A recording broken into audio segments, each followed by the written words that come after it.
Okay, we are live now. We have Kenichi Ugana, who is the filmmaker behind Visitors, which is at Pendance, also Extraneous Matter, which was at Pendance last year, and also Extraneous Matter Complete Edition, which makes him probably, if I'm not absolutely, the first filmmaker ever in Pendance history to have 3 films at Pendance.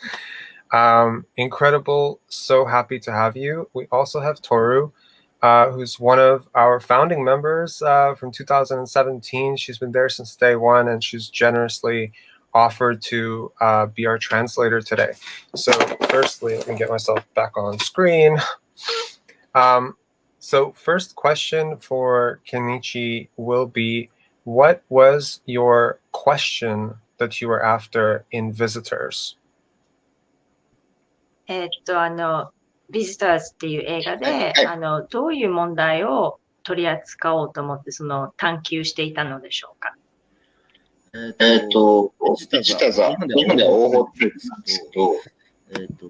ビジターズに関して言うと、何か強いメッセージ性を入れるということよりも、とにかくホラーコメディを追求したいっていうことを一つ念頭に置いてて、なんでジェットコースターのようにいろんな物事が、不条理な物事が起こって、それが笑いになる。それを楽しむような映画を作りたいなと思って、映画を作りました。So instead of pursuing a question,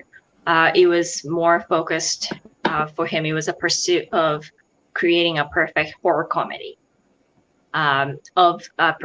perfecting that genre. So providing a roller coaster experience, having people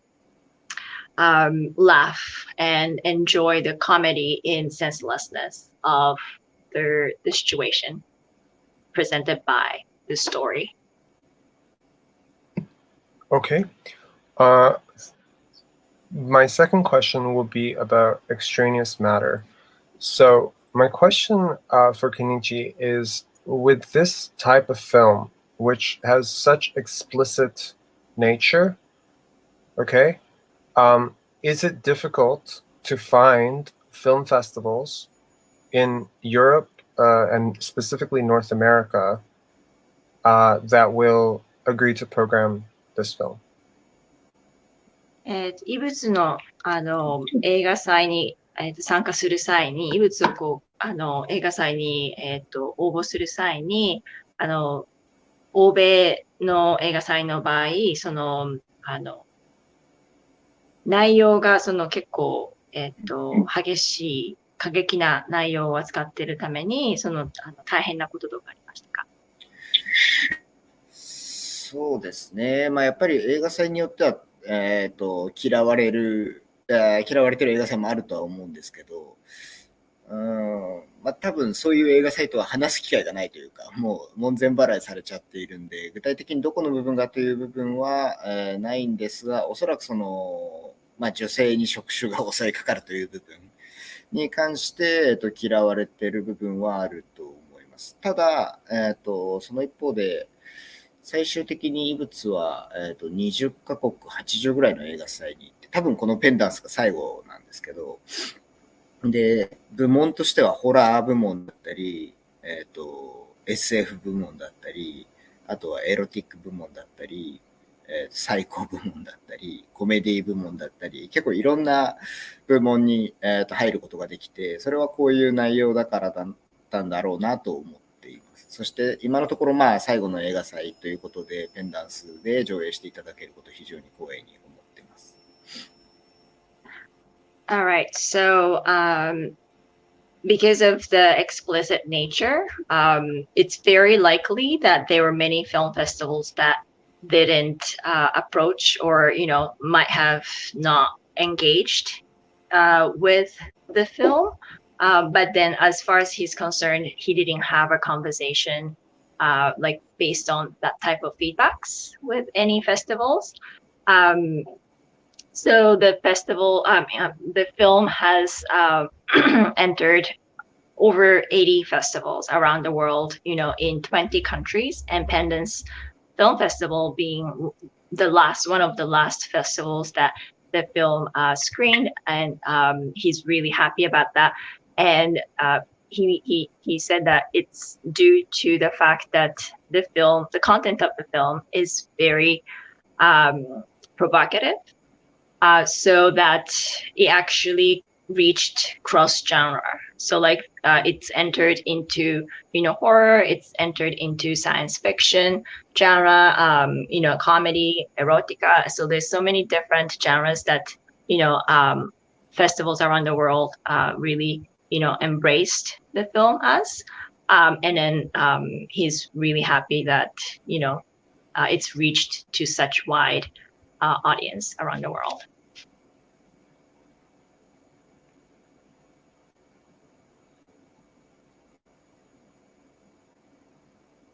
I think, Robert, you're muted.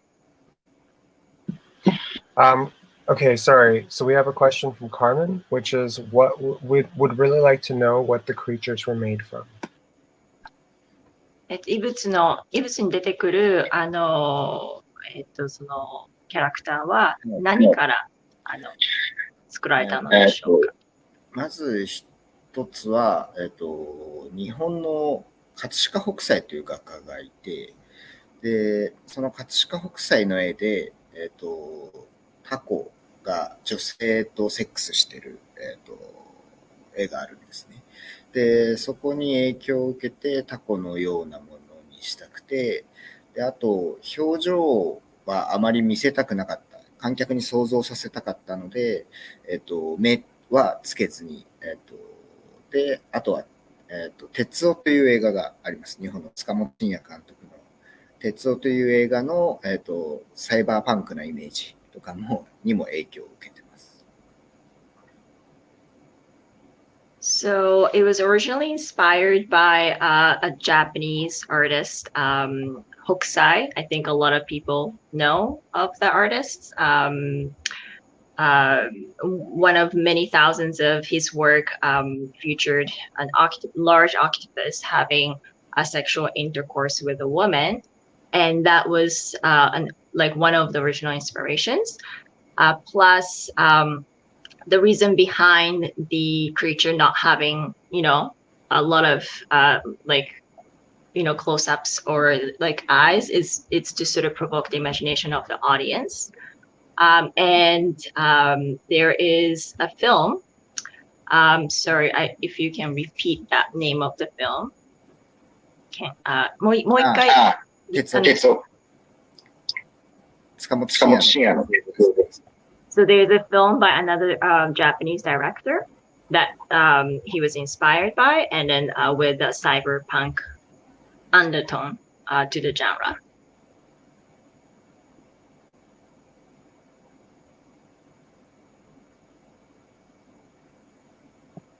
男性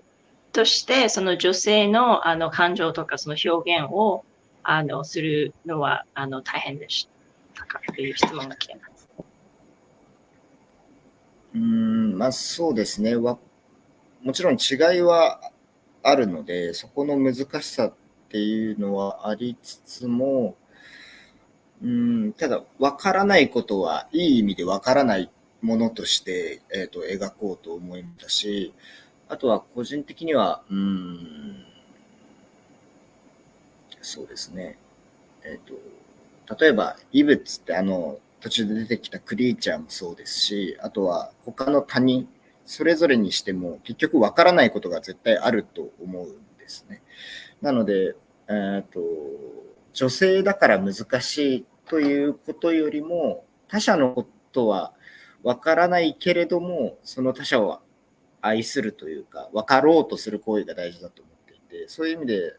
女性だからっていう特別視することはなくて、でどの登場人物も、分からないけど愛おしい存在として描くことに徹しました。それは途中で出てきたクリーチャーに対してもそうです。So there are definitely challenges in terms of the perspective, but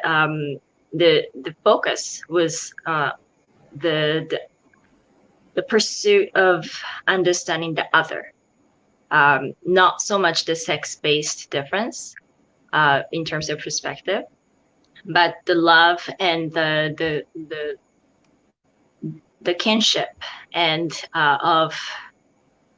somebody other than yourself that you may not fully understand or know, like the other creature or unknown person, or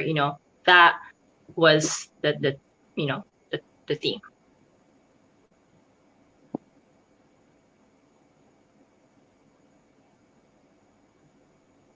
このエイリアンという題材はもの自体が本当にエイリアンとして扱われているのか、それともメタフォーっていうのは日本語で大丈夫ですか？はい。どちらにでも捉えられるように描いてはいて、なので人によってはこれを、現代社会のコミュニケーションが取れないディスコミュニケーションの中で何かをつなぐ存在だって言ってくれる方もいますし、あとは、人の欲望の、権下だって言ってくださる方もいますし、主演の小出薫さんは異物が天使だって言っていて、なのでいろんな方に、の捉え方に委ねてはいます。ただ実はこの映画を撮ろうと思ったきっかけの一つは、311の福島の震災なんですね。で、なんか僕の友達が家ができた瞬間に、家をお金貯めて建てた瞬間に津波で家が流されちゃって、でだけどそれがなんていうんですかね、僕らはそういうことって起こらないと思っているけど、そういうことが常に起こる可能性がある毎日を送ってて、で僕の中で一つの不条理な存在、として、何か、異物っていう存在を与えて、それに翻弄される人々を、描きたかったんです。で、なのでそれがコメディでもあり、人生ってコメディでもあり、SF でもあり、ホラーでもあり、でもっと言うとロマンス映画でもあると思ってるんで、こういう映画になったんだなと思っています。ごめんなさい。大丈夫です。もしなんかもう一回聞かなきゃいけなかったらもう一回聞くんですけども、So it's up to the audience interpretation. However, like he's had many different feedbacks. So some people have said, it represents or it might be a metaphor for the lost art of communication, connection in the modern world, in the modern society. It could be a symbol of human desire and greed. And then one of the lead actresses said it's an angel. But for him, the point in which that gave him the inspiration to build this story was from the March 11th of the earthquake that we had, and in Fukushima we had the tsunami, and that really got him to actually explore this story, because there was a friend of him that has built a new home, and the home was taken by the tsunami, and his friend lost the new home. And so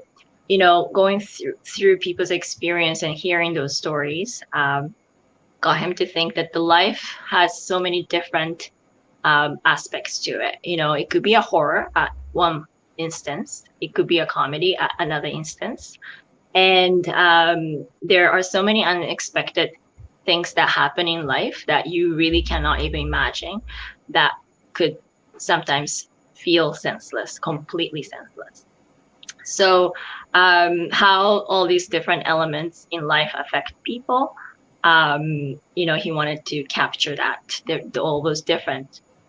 elements to someone's life. あともう一個、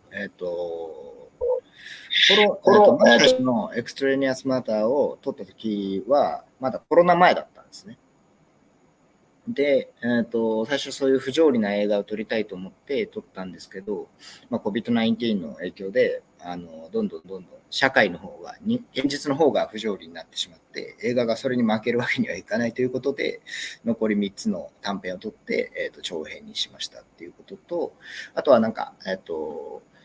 さっき家が流された友達がいたって言ったんですけど、結局そいつは無事で、家も保険でもう一度建て直されて、で、人間ってそういう物事が起こった時に、その不条理な物事の中で強くなったり、で、あと、成長したりできる生き物だと思うし、あとその後僕が会った、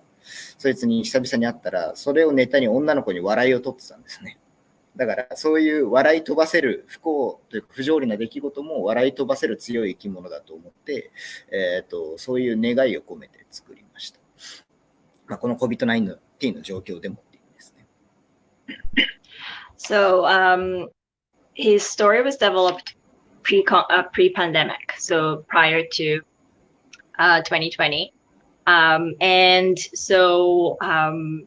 as all these developments unfolded since pandemic started, the real life events of our world became even more surreal. It became like we, as a collective, we've been going through a catastrophe, to a degree. And so he couldn't just let a story to be weaker than the real life events, right? And then so he actually took three shorts into one feature length film.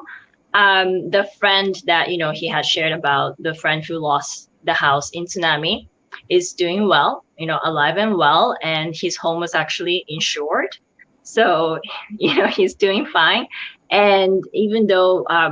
this was a truly devastating event for him, but his friend is doing well, and even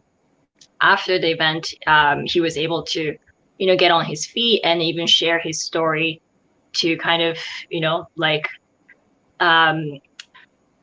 he lived to tell a story, basically. So basically he took away that our human nature, we can gain strength through tremendously devastating event, catastrophic event, and regain strength. And then even throughout pandemic, it will be the same. So that's inspired by all these events.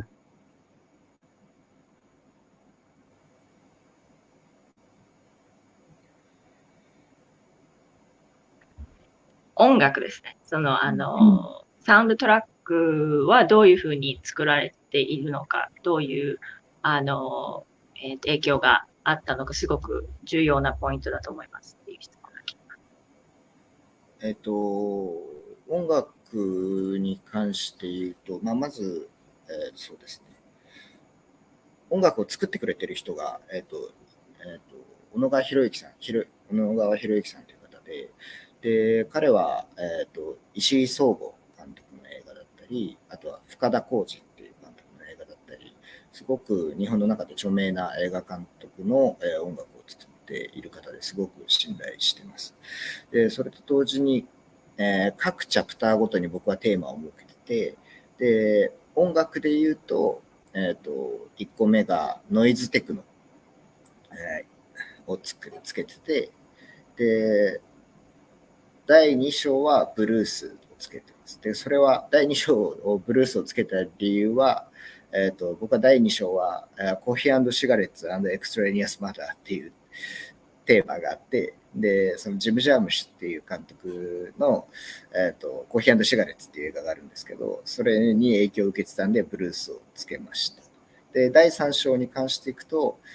ジョン・カーペンターっていう監督の、曲みたいな、ちょっとホラー感のある曲をつけたいなと思っていて、で、最後は、ディズニーだったりチャップリンのような壮大な曲を、つけてハッピーエンドに持っていこうと思っていました。で、あともう一個音のこだわりに関して言うと、結構、音楽ではないんですけど、音の仕上げにもこだわっていて、映画館で見ると、第一章の異物は、モノラルから始まるんですね。で、それが、途中の、エイリアンとの3人で交わるシーンから、5.1 チャンネルっていう6個のスピーカーを使った、音に変わっていきます。で、そういう、で、その後またステレオに戻ったり、結構音ではいろいろ今回も、毎回そうなんですけど、遊んでいます。最後の質問をもう一回聞き直すと思うんですけど、まず初めの部分を先に訳しますね。はい。Okay, so the person in charge of the score, his name is Hiroyuki Onogawa, and this person has worked with many renowned filmmakers, Japanese filmmakers. So very interested person to take care of this department. And so he had an idea to divide each chapter of the film with the undernote of the music. So the first one is noise techno. The second one is blues. He wanted to kind of emulate, coffee, cigarettes, and so based on that inspiration from that film. And the third one is inspired by music by John Carpenter, so like very horror-based music. The fourth one to be more uplifting or upbeat, inspired by Disney Chaplin type of soundtracks. And so he also added that he's being very particular about the sound system when the films are being released. So I'm just going to go back and clarify a few things because there was a lot of technical information he shared. So もう一回、最後の部分のお聞きしてもいいですか？はい。そうですね。モノラルで始まって、音のシステムがモノラルで始まって、で、その後、5.1 ちゃんっていう、要は、全部の6個のスピーカー全部音を変えて、音が動いたりするようなシステム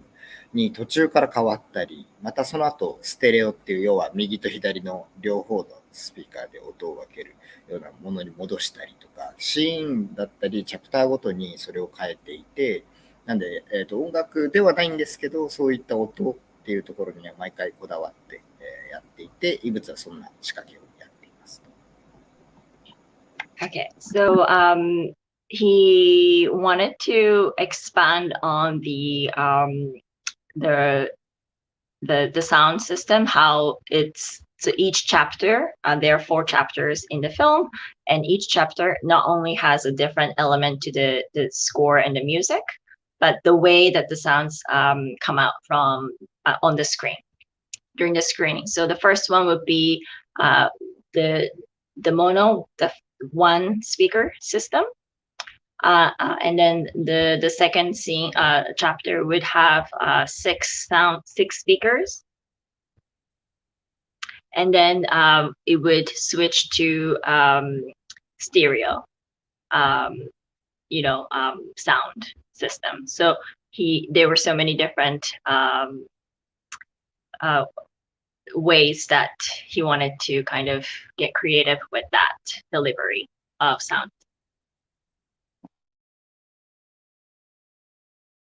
You are muted, Robert. I've been doing that a lot. My question is about the cinematography as well. First, it's beautiful, absolutely. The black and white, the lighting, everything is just stunning. What went into the thinking behind tying these stories together through cinematography? Because there is a shift sometimes in the camera, in the image. And how do you tie these stories together as one film, one experience for the audience, when they are in fact like smaller parts? Like, how do you make it cohesive is basically what I'm asking when the cinematography is shifting. Okay. So, まずはじめに、すごい映像が美しかったということですごい感動したって、おっしゃって、4つ違う、表現の仕方を、してる際に、どうやって、一つの映画にまとめるような、努力というか工夫をされたのか、違うような表現の仕方がある中で、統一感を作り上げて、その観客に向けて、一つの映画として、体験してもらえるように、どのような努力をなさったんですか？そうですね。結構、これは難しくて、で、第一章のエクストラニアスマターを撮ったときは、まだ短編のその1本だけの予定だったんですね。で、2本目のエグゼステンス撮ったときも、まだスピンオフぐらいのつもりで、コロナが起こったんで、もう1本短編を撮ろうぐらいなつもりでした。なので、その時点では全く長編化をすることに関しては考えていなくて、で、なので、本格的に考え出したのは3つ目からなんですけど、3つ目のチャプターからなんですけど、そうですね、1個目の物語と2個目の物語でかなり、最初はエロが割と前面に出てたし、2つ目はコメディだったので、もうここは恐れず全部ちゃんと変えていくことを、主軸に置こうと。でなおかつ、スタッフは一緒だったので、そこは信頼していましたし、あとは何よりもあいつがちゃんと存在している。っていうことは非常に僕の中で大きかったです。で、あと、ずっと念頭に置いてたのは、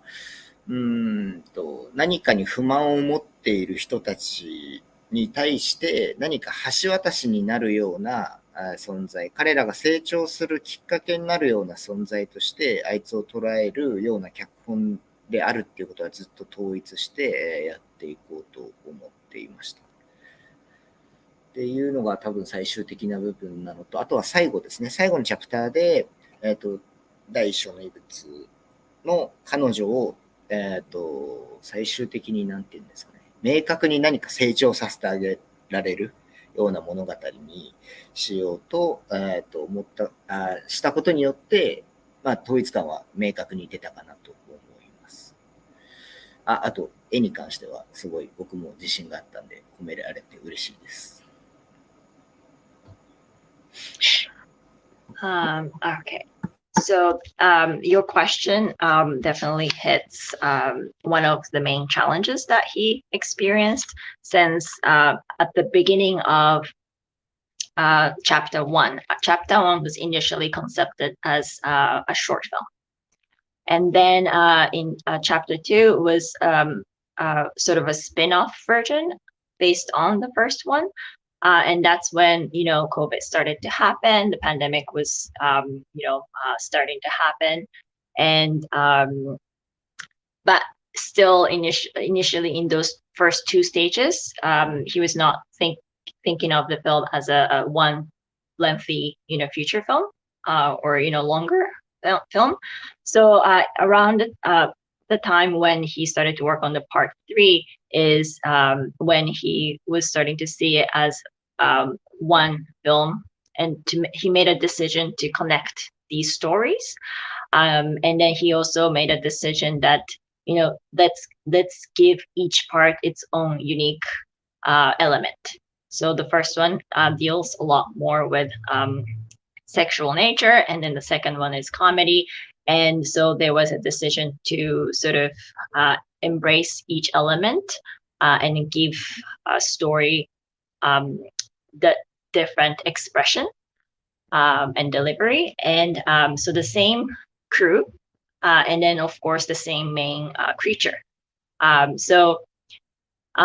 then what he always wanted to deliver was he wanted the movie as a whole to provide a bridge to add growth to those people living with some element of frustrations, day-to-day frustrations. And at the end, the way he was able to bring cohesiveness to the film was to give the main character. He made a decision to give human growth, evolution, to that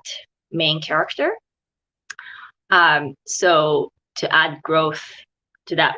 character arch. So that was how he tied it together as a story.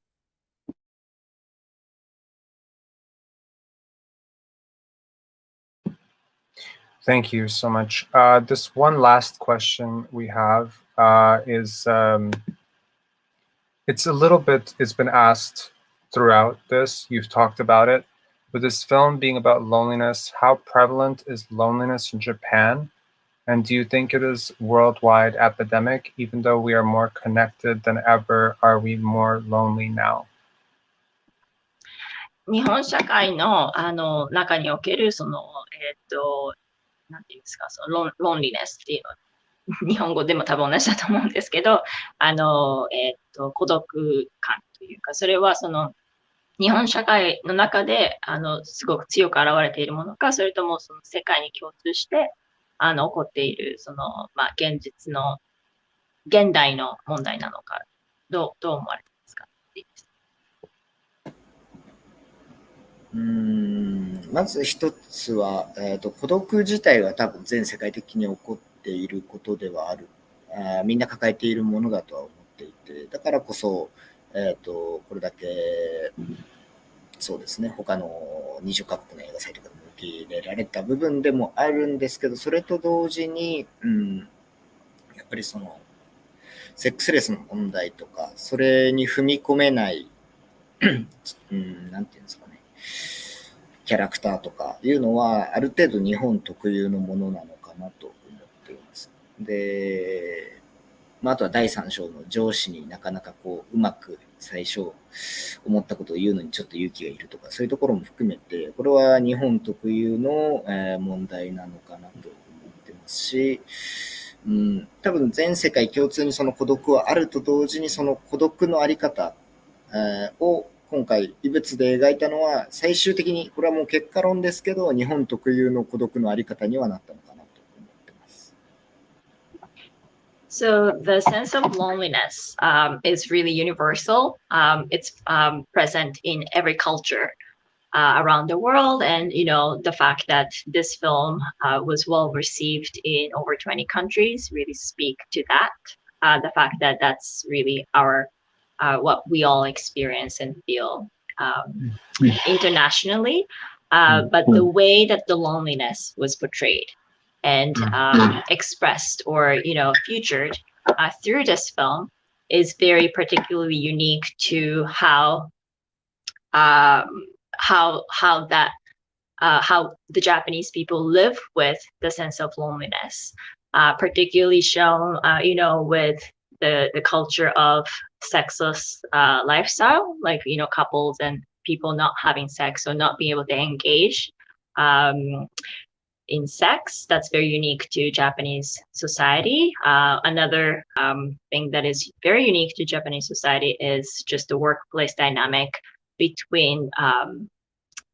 the people, between your managers or your boss, the hierarchy, the power dynamic. That's very unique, and how people feel isolated or lonely might be,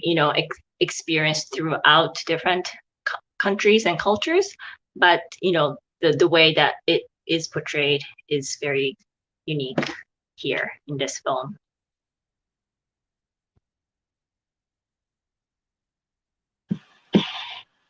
Thank you.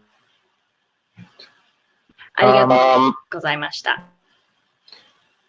One question. You have done so many projects over the last short time, 2-3 years. How is your work being received in Japan versus how is your work being received outside of Japan? And is there a difference? This is my first question. Second question. No, that's it. That's my question. 最後の質問になるんですけども、ウガナさんはここ最近、近年、2、3年でものすごいたくさんいろんな作品を手掛けてらっしゃいますけども、その、評判というか、個人的な感想として、日本国内における評価と、海外からの評価で違いはありますかという質問で、もしあるとしたらどのような違いですか？ Yes, Robert? I have one more question that I have finally found, which is, what is one thing that you think that people who watch your film consistently or often misunderstand about your film? I'll have him answer the first question first. Yeah. So, まず先に、日本国内と、海外からの評価で違う点はありますかと、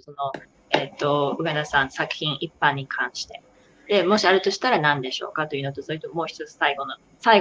質問が後であるので。はい。そうですね。ここ近年たくさん映画撮らせてもらってて、まずそもそものところでいくと、海外の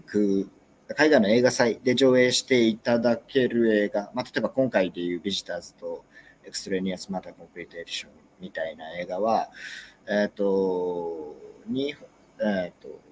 ても有名なキャストを使っている、国内で有名なキャストを使っているわけではないですし、僕の違うプロジェクトの映画の方が多分日本での劇場の公開数は多いです。ただ、こういう映画の方が尖った表現はできますし、実際すごい映画好きな人たちには、すごく国内でも、評判がいいような気はしてます。ただ、そうですね、やっぱり、日本の中でも、こういうちょっとビジターズとかエクストレニアスマターみたいな映画は東京とかだと評判がいいんですけど、地方ではあんまりお客さん入らなかったりしますし、そうですね、映画に敏感な人ほど、反応がいい映画なのかなと思ってます。で、それと同時に、万人受けする映画ではないんで、こういう海外で上映するっていう機会を、たくさんいただけることは非常に嬉しく思ってます。Okay, so the external matters and basically did not receive a theatrical, so he said that his other films have received more theatrical releases. But overall, it's been well received, particularly from people, in the city of Tokyo, particularly people who are, film lovers, but not perhaps compared to the perception, from people in other areas of Japan, like, in a more rural or countryside. It is because of the topic or, what is being portrayed. So, but overall, very well received by film lovers, and then he enjoys that there are many people around the world that received it really well, especially through great film festivals. And yes, もう一つ最後の質問はこの映画に関してなんですけども。何か、この映画を見た後に感想として聞く、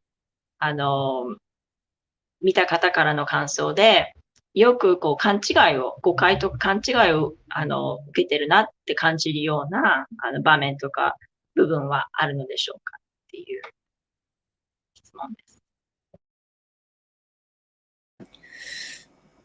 すごい難しいなと思うのは、僕はその映画を見ていただいた時点で、その映画は見ていただいたお客さんのものだと思っているので、なので、明確な勘違いというのは、そのそれぞれの解釈に委ねようとは思ってます。ただ、勘違いという意味ではちょっと違うんですけど、この映画に関して言うと、まあ、2本ともそうなんですけど、すごく現場はめちゃくちゃ和やかで、例えば、エクストレニアスマターで言えば、触手とかを動かすのも、全部釣り糸とかで動かしてるんですね。アナログに動かしてて、で、例えば、まあ、助監督とかがこう動かしてるんですけど、最終的には照明部だったり、あとは衣装部とかもこう触手を動かして、みんなゲラゲラ笑いながら撮影していて、第一章の異物だけ見ると結構ピリピリした怖い現場だったのかなってよく言われるんですけど、僕も笑いすぎて自分の笑い声が入っちゃって、もう一回リテイクになったりとかしてるような和やかな現場で、まあ映画の解釈とは違うんですけど、映画のイメージとはまた打って変わって、現場はすごい和やかでした。Okay, so he said, first of all, the way he looks at his films, he said once it's released, the film belongs to the audience. So it's, he really wants to leave things up to each person's interpretation. But so not so much like, misunderstanding based on the message or, the concept. But what people seem to often assume just watching the film is because of its seriousness or the horror undertone, the intensity of it. People think, the production might have been also the crew might have been serious, but then they actually had a lot of fun. So each department, so the way that the production happened with the creature, it was actually created with the threat lifting, the creature. So basically, each department head actually took part in that movement, and then putting the film together, and with so much fun, everybody laughing together, and just like a very warm environment. So despite the seriousness of the film itself, behind the scenes, it was a lot of fun and great atmosphere.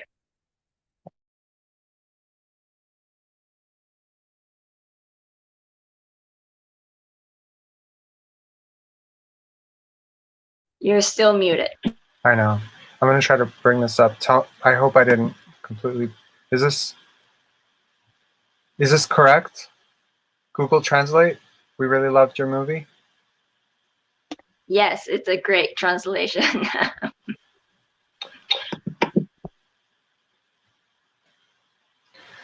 I just want to say to him, thank you for coming to Pendants virtually.